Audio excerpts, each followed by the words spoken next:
ఈ ఖలిస్తానీ వేర్పాటువాద సంస్థ అయినటువంటి సిక్స్ ఫర్ జస్టిస్ సంస్థ కూడా ఈ కాక్రోచ్ జనతా పార్టీ ఉద్యమానికి మా మద్దతు ఇస్తున్నాం. మద్దతు ఇవ్వడంతో పాటు ఆర్థికంగా కూడా మీకు 10 కోట్ల రూపాయలు ఇస్తామని చెప్పి ఆఫర్ ఇచ్చినట్టు మనకి ఆ వీడియోలో తెలుస్తాం.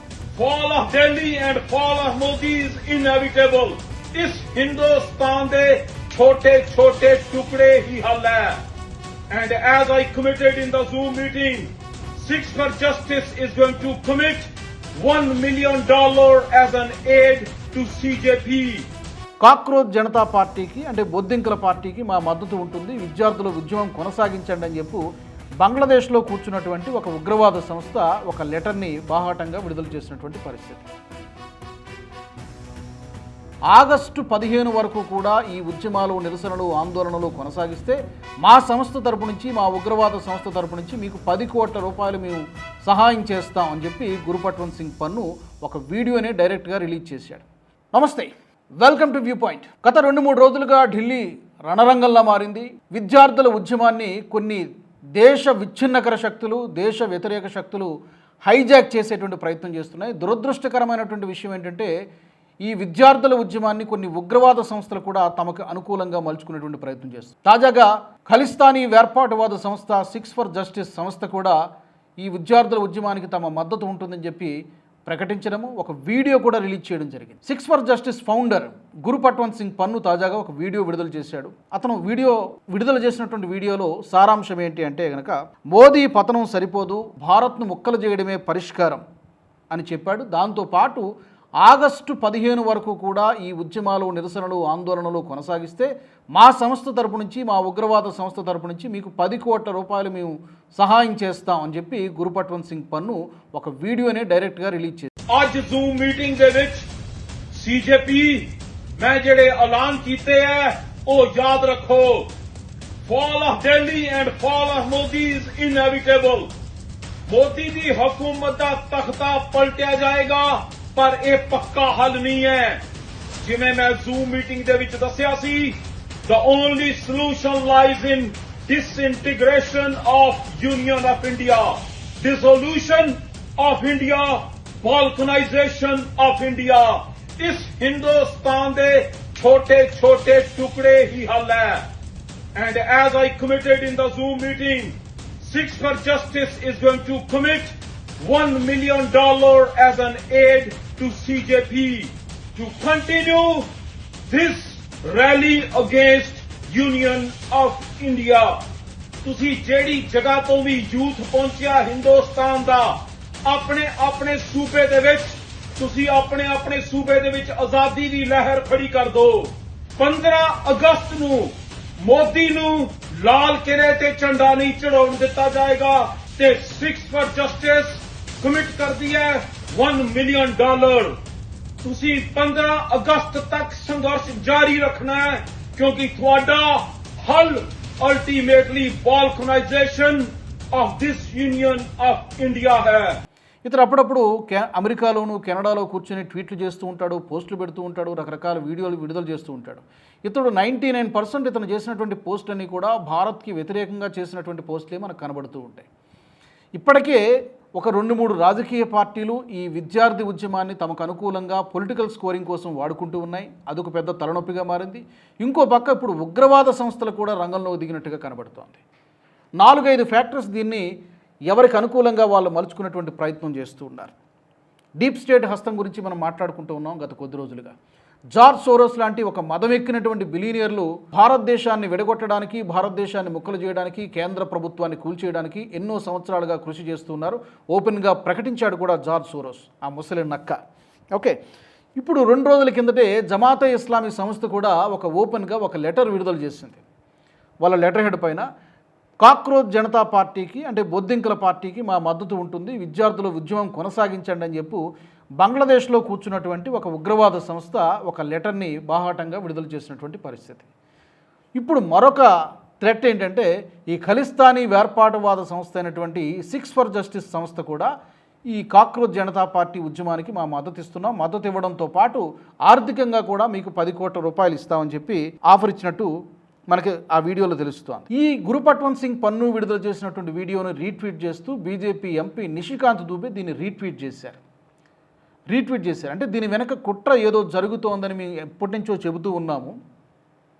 అసలు గురు పట్వంత్ సింగ్ పన్నుకి, ఈ ఉగ్రవాద సంస్థకి, విద్యార్థుల ఉద్యమానికి ఏమైనా సంబంధం ఉందా? సంబంధం లేదు.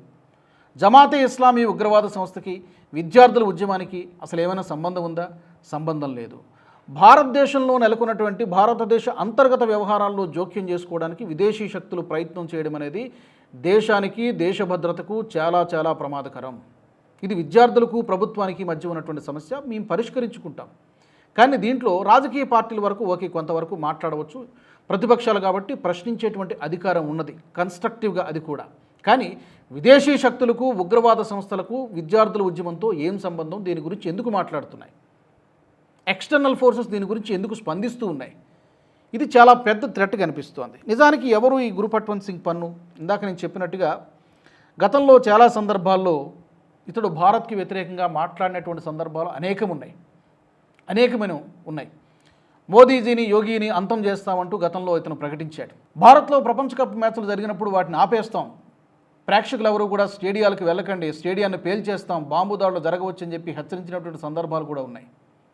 అండ్ ఎయిర్ ఇండియా ఫ్లైట్లు ఎక్కకండి, ఇగో పలానా తారీఖు వరకు ఎయిర్ ఇండియా ఫ్లైట్లు ఎక్కకండి, ఎందుకంటే అవి హైజాక్ కావచ్చు, లేకపోతే గాల్లోనే పేలిపోవచ్చు అంటూ కూడా గురు పట్వంత్ సింగ్ పన్ను చాలా బెదిరింపులు చేశాడు. కాకపోతే ఇవన్నీ కూడా ఉడత ఊపులే తప్ప ఏ రోజు కూడా గురు పట్వంత్ సింగ్ పన్ను చేసినటువంటి స్టేట్మెంట్లు ఎక్కడా నిజం కాలేదు. కానీ కేవలం భారత్ని ఇరిటేట్ చేయడం కోసం మాత్రమే గురు పట్వంత్ సింగ్ పన్ను కంకణం కట్టుకున్నట్టుగా మనకు చాలా స్పష్టంగా అర్థమవుతోంది. ఇక్కడ ఆందోళనకరమైనటువంటి విషయం ఏంటంటే, ఈ గురు పట్వంత్ సింగ్ పన్ను ఎవరు?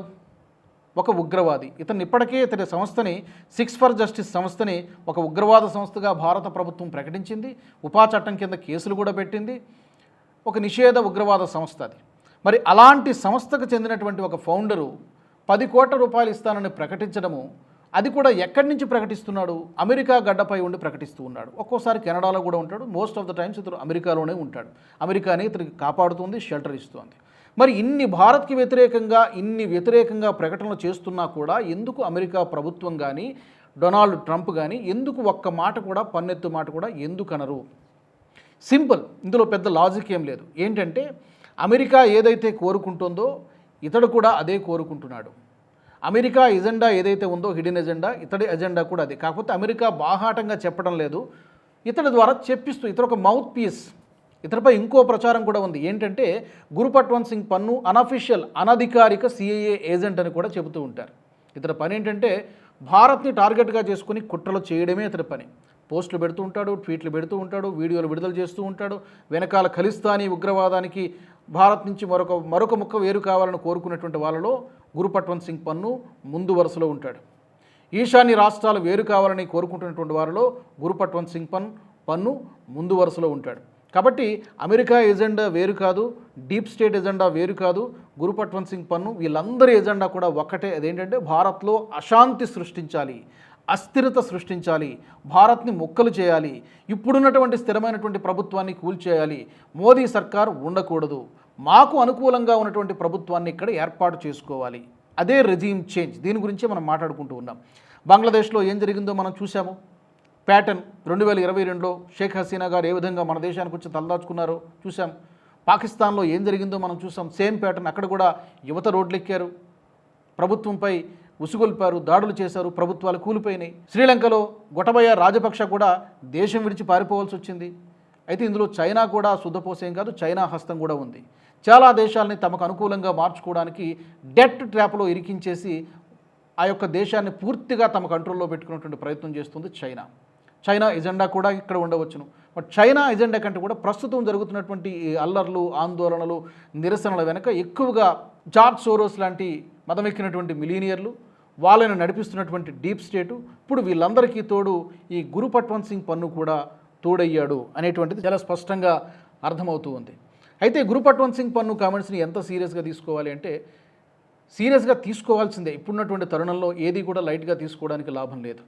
ఎందుకంటే 2-3 రోజుల నుంచి జరుగుతున్నటువంటి హింసా దృశ్యాలు, స్టోన్ పెల్టింగ్ కానివ్వండి, పోలీసులపై జరుగుతున్నటువంటి దాడులు కానివ్వండి, పాత్రికేయులపై జరుగుతున్నటువంటి దాడులు కానివ్వండి, పబ్లిక్ ప్రాపర్టీని ధ్వంసం చేస్తున్నటువంటి దృశ్యాలు కానీ ఇవన్నీ చూస్తుంటే డెఫినెట్గా ఇది కేవలం this is not at all A students protest. ఆ స్థాయి దాటిపోయింది. ఆ స్థాయి దాటిపోయి అదే అంటున్నాడు కదా, ఒకడు అంటున్నాడు పార్లమెంటును లేపేస్తామని ఒకడు కామెంట్ చేస్తూ ఉన్నాడు, పార్లమెంటుపై ఎక్కి జెండా మార్చేస్తామని ఇంకెవడో అంటున్నాడు. అక్కడ ఆఫ్ఘనిస్తాన్ జెండాలు కనబడుతున్నాయి, పాకిస్తాన్ జెండాలు కనబడుతున్నాయి, యాంటీ ఇండియా స్లోగన్స్ వినబడుతున్నాయి. ఇదంతా ఏం జరుగుతుంది? కేవలం విద్యార్థుల కోసం ఇంత చేస్తారా? అసలు విద్యార్థులు కానే కాదు అక్కడ ఉన్నటువంటి వాళ్ళలో చాలామంది. కానీ ఇక్కడ ఆందోళనకరమైనటువంటి విషయం ఏంటంటే, ఒకవేళ జెన్యున్గా ఎవరైనా అక్కడ కనుక కొంతమంది విద్యార్థులు లేకపోతే వాళ్ళ తల్లిదండ్రులు జాబ్ ఆస్పిరెంట్స్ ఎవరైనా ఉంటే మాత్రం వాళ్ళపై కూడా దాడులు జరుగుతూ ఉంటే కనుక అది విచారించాల్సినటువంటి విషయం. వాళ్ళకి చాలా స్పష్టమైనటువంటి మెసేజ్ కేంద్ర ప్రభుత్వం నుంచి ఇవ్వాలి.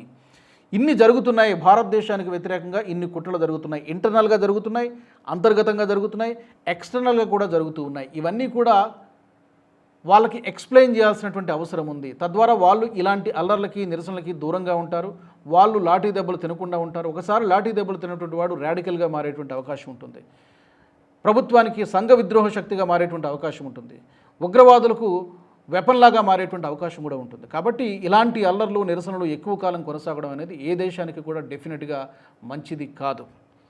కాబట్టి ఇందాక నేను చెప్పినట్టుగా లెఫ్ట్ ఎకోసిస్టమ్ ఒకవైపు పనిచేస్తోంది వాళ్ళ పొలిటికల్ స్కోరింగ్ కోసము. ఇంకో పక్క కాంగ్రెస్ పార్టీ నుంచి రాహుల్ గాంధీ గారు రంగంలోకి దిగారు. 2-3 రోజుల నుంచి చాలా ఉధృతంగా పోరాటం చేస్తున్నారు.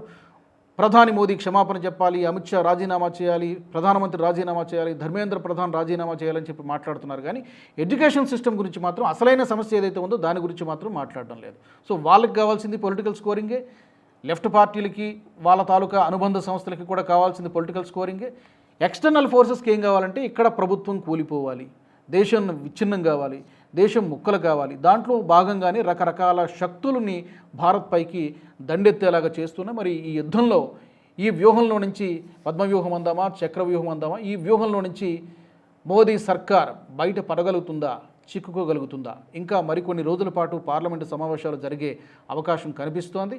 మరి ఈ పార్లమెంటు సెషన్స్ అంతా కూడా ఇదే అంశం చుట్టే తిరిగేటువంటి అవకాశం ఉంది. చాలా బిల్లులు కూడా 5-6 బిల్లులు రావాల్సినటువంటి అవసరం ఉంది. దాంట్లో ప్రధానంగా FCRA బిల్లు కూడా ఉంది. FCRA బిల్లు కనుక ఆమోదించబడితే తప్పకుండా అమెరికాకు ఒక పెద్ద షాక్ అవుతుంది. దీన్ని అడ్డుకోవడానికి ఇంత పెద్ద ఎత్తున గందరగోళము, గలాట, రభస సృష్టించేటువంటి ప్రయత్నం జరుగుతున్నట్టుగా కనబడుతుంది. మరి ఈ ప్రయత్నంలో, ఈ యుద్ధంలో ఎవరు గెలుస్తారో చూడాలి. దీన్ని ఎంత సమర్థవంతంగా భారత ప్రభుత్వం ఎదుర్కొంటుందో చూడాలి. ఈ జమాతే ఇస్లామీ లాంటి ఉగ్రవాద సంస్థలు కావచ్చు, లేకపోతే ఈ ఖలిస్తాన్ లాంటి వేర్పాటువాద సంస్థలు, ఉగ్రవాద సంస్థలు కావచ్చు, ఈ గురుపట్వంత్ సింగ్ పన్ను లాంటి ఈ మదమెక్కినటువంటి ఆంబోతుల్ని కావచ్చు, ఎదుర్కోవడంలో భారత ప్రభుత్వం గతంలో చాలా సమర్థవంతంగా పనిచేస్తుంది. మరి ఈసారి కూడా అలాగే పనిచేస్తుందా, లేకపోతే వాళ్ళు పైచేయి సాధిస్తారా? ఏం జరుగుతుందనేది మనం వేచి చూడాలి. మరి దీనికి సంబంధించి మీ ఒపీనియన్స్ ఏంటి?